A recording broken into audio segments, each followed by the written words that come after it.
So I guess the first question is, how did this sequel come about? Were you guys approached to do a story to the Blair Witch, or did this come from you guys and say, hey, I really want to take this on? No, I mean, we wouldn't have had, you know, the kind of business acumen to like track down the rights to this on our own. Actually, we've never creatively really thought that way. And there are, you know, things that we want to work in, franchises we want to work in, but I don't think we know how to like track them down necessarily.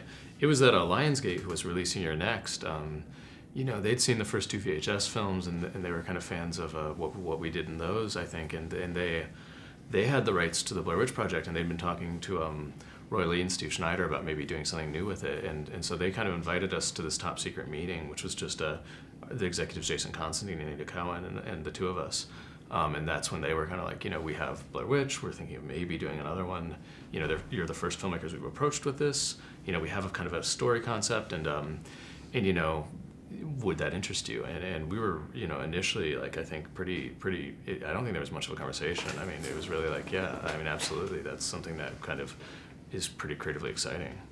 So sometimes found footage gets a bad rap, and I'm wondering if there were any hidden gems you guys have seen recently that maybe sparked an enthusiasm in found footage and maybe got you thinking creatively for the Blair Witch? Mm-hmm. Yeah, well, you know, obviously there's you know, there's obviously the old classics of, you know, Wreck and Man Bites Dog and Paranormal.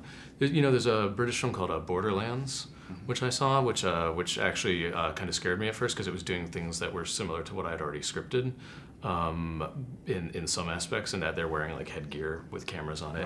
Right. Similar to As Above, So Below, which when I saw that I was like, oh geez, is this going to do what we're doing? And then I was like, oh, it didn't. But Borderlands was I thought pretty clever and quite creepy, and you know, and that's all that immediately comes to mind.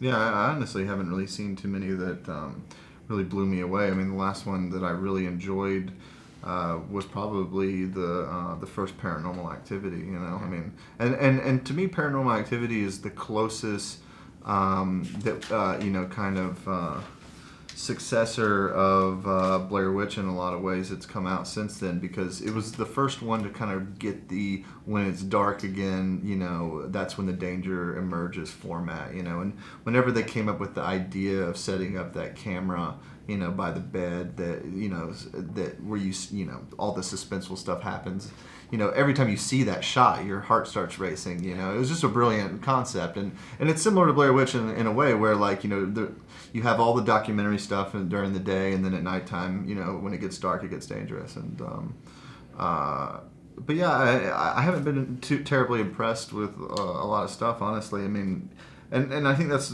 kind of the reason why we wanted to make this film, is because it felt like, you know, the whole subgenre just seemed to be kind of spiraling, you know, kind of in this, like, you know, nonsense direction. It didn't really feel like it had an aim after Paranormal, really. Right.